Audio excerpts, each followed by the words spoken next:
Q106.7 weather. Here's your KQNK forecast.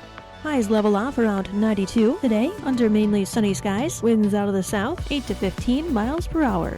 Lows level off around 69 tonight. Clear skies. Bright sunshine expected tomorrow. High temperatures reach up to 95. Clear skies and dry Sunday and Monday. Upper 90s. Sunday near 100 by Monday. From the Weatherology Weather Center, I'm staff meteorologist Laura Lockwood. Currently 82.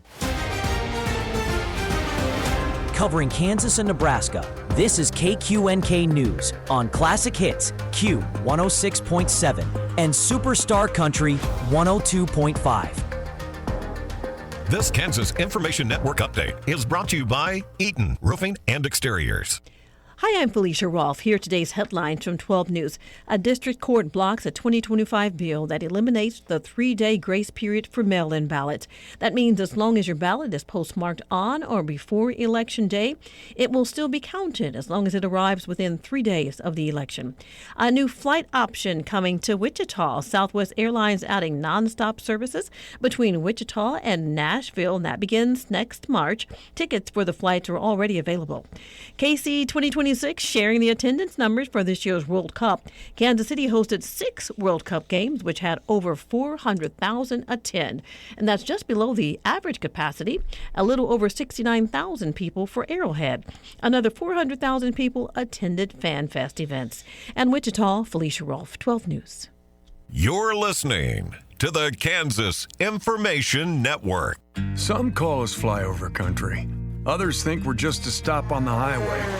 Well, they're both wrong. Small towns are the heart of Kansas, and our voices matter, no matter how far we are from KC or Wichita. That's why we must vote no on the deceptive Supreme Court amendment.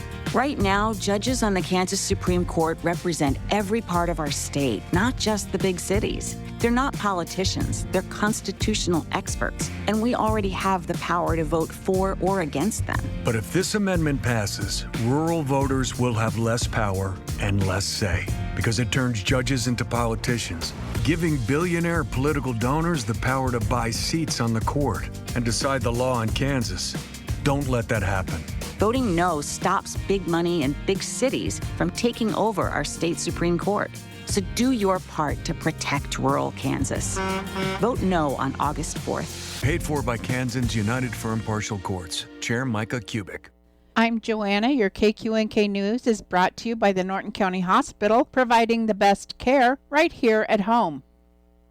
The Kansas Department of Transportation and the Kansas Highway Patrol announced the launch of the Kansas Crash Data System, a modernized platform that will serve as the new statewide standard for law enforcement crash reporting. As part of this transition, the state is sunsetting the crash report forms in the Kansas Law Enforcement Reporting System. KDOT, the agency of record for Kansas crash reporting, developed the new system based on national model minimum uniform crash criteria standards to improve data collection across the state. This transition marks the future of Kansas crash reporting, bringing new technology and efficiency to law enforcement agencies. The Kansas Department of Transportation said the Kansas Crash Data System streamlines crash reporting across the state by allowing automated verification, improving data quality, and providing faster access to statewide safety data. Officials said the system will save law enforcement officers and staff time, improve reporting accuracy, and provide better data for statewide traffic safety analysis. Kansas law enforcement agencies have until September 1st to choose how they will interact with the new system. Agencies can choose to integrate their internal records management systems directly with KCDS or use a new web-based data entry form. Law enforcement agencies seeking more information about the transition or requesting account access can visit Kansas Crash Data System. A remarkable academic journey at Fort Hays State University is proving that age doesn't have to limit achievement. Gilberto Guerrera began taking college classes online at just 9 years old. By age 13, he had earned a bachelor's degree from Fort Hays State with a perfect 4.0 GPA. Now he's added a master's degree in computer science to that accomplishment and is already working toward a second master's degree. Guerrera credits his success to a family that placed a high value on education education. Homeschooled from an early age, he was studying high school level material by 7 years old and was ready for college a year later. Finding a university willing to enroll an 8-year-old wasn't easy. Many schools turned him away because of his age. Fort Hays State took a different approach, focusing on his academic ability instead. Because he lived outside Kansas, Guerrera completed his coursework through the university's online program. University faculty, advisors, and staff helped guide him through the admissions process and supported him throughout his studies, even with a demanding workload and family responsibilities, including helping care for a close family friend in hospice. Guerrera maintained his perfect academic record. Fort Hays State officials say his success reflects not only exceptional talent, but also humility, dedication, and a lifelong love of learning.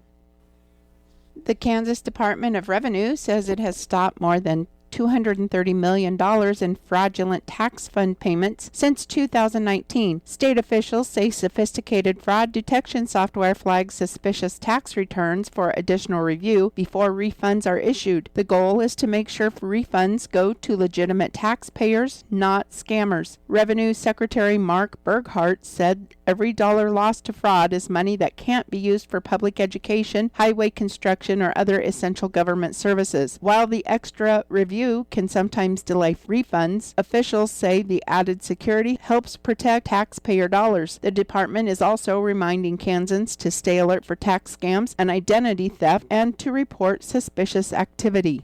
I'll be back with more news after this.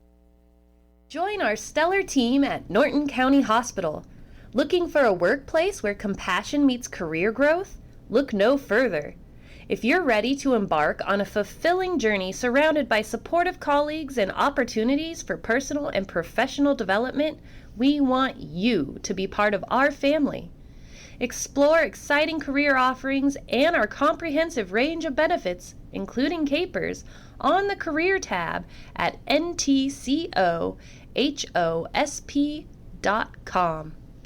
According to the unofficial Norton County Economic Development Board, the Norton County Economic Development Board met July 14th at the Economic Development Office. The meeting was called to order by Wally Burton. Members present included Dale Jacobson, Andrew Black, Marvin Matchett, Aaron Hale, Curtis Evely, Sam Nicholson, and Wally Burton. A motion was made by Dale Jacobson and seconded by Aaron Hale to approve the June meeting minutes. Motion carried with all in favor. Old business, Wally Burton, Curtis Evely, and Aaron Hale summarized the results of the interview committee's work on the search for a new director. They reported that interviews were conducted with 2 qualified candidates and an offer has been accepted by one of the candidates. Andrew Black made the motion to have John Griffiths, board president, contact the board attorney and have a contract drawn up that will include a probationary period for the prospective hire. Marvin Matchett seconded the motion and it carried, all in favor. A motion was tabled, discussion on the East Side development, until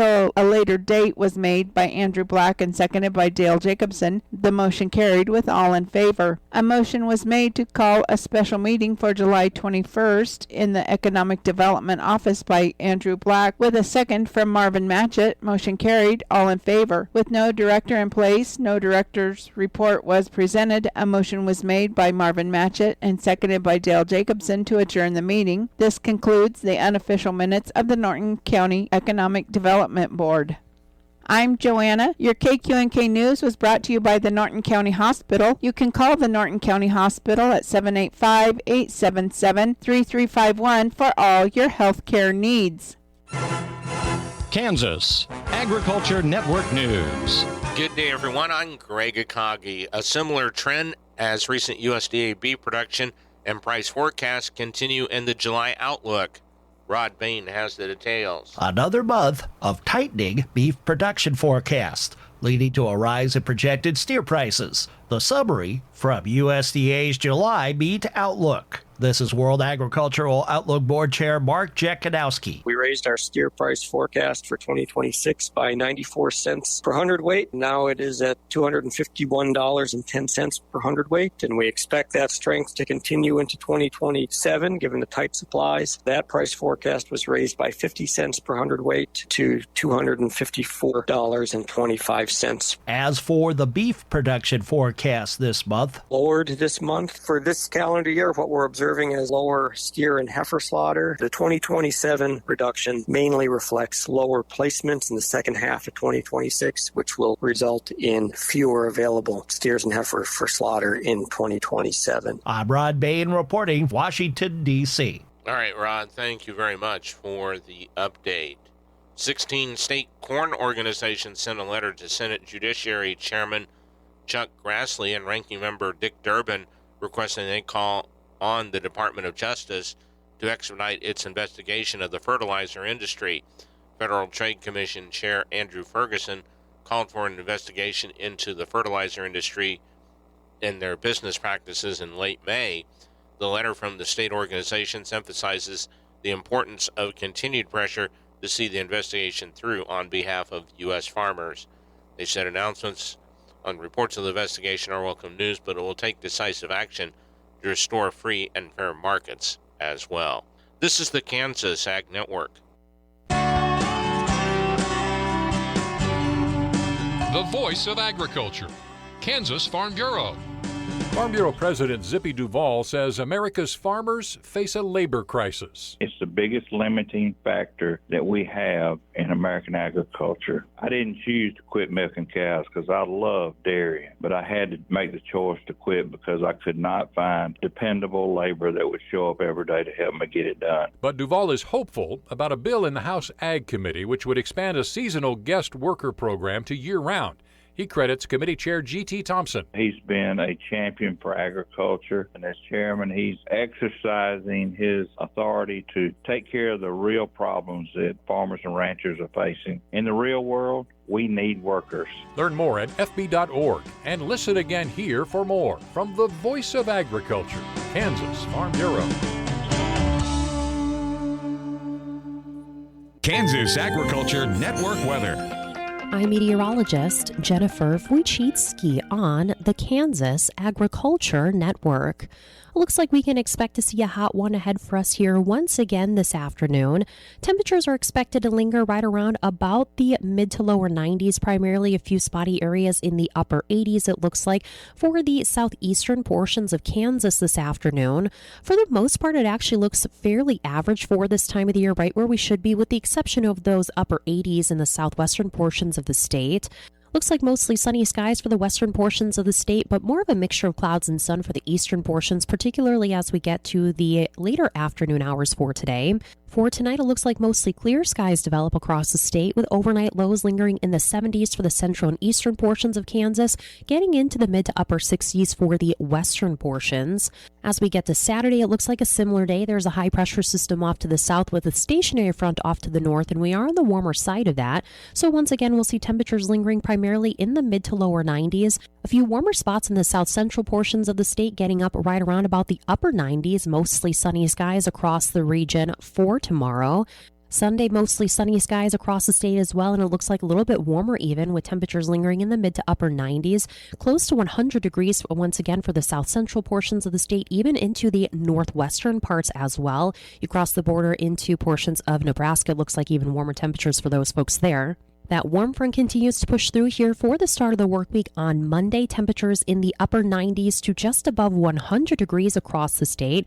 Above average for this time of the year, again, as we should be around about the mid to lower 90s, with mostly sunny skies for the day. By Tuesday, a cold front begins to push through the northern portions of the state, lingering in the mid-90s there, but still above 100 degrees for the southern portions of the state, with mostly sunny skies. This is the Kansas Ag Network.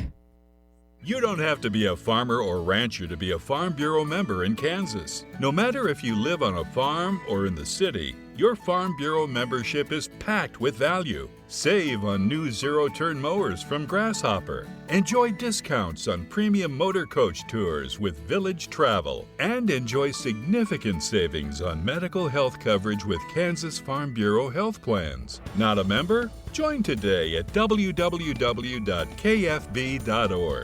Let's take a moment to breathe. Deep inhale. Extend your spine. Remain focused on what you're doing. If safe to do so, exhale slowly, leaning to one side. Inhale back to center. If safe to do so, exhale slowly to the opposite side. Find mental health resources at loveyourmindtoday.org. This message is brought to you by the Huntsman Mental Health Institute and the Ad Council. Thanks for listening to KQNK News, serving classic hits Q106.7 and Superstar Country 102.5. Stay connected to your community 24/7 at KQNK.com. And never miss a beat. Grab the free KQNK app for your smartphone. The High Plains Classic Hits. Classic Hits. Q106.7.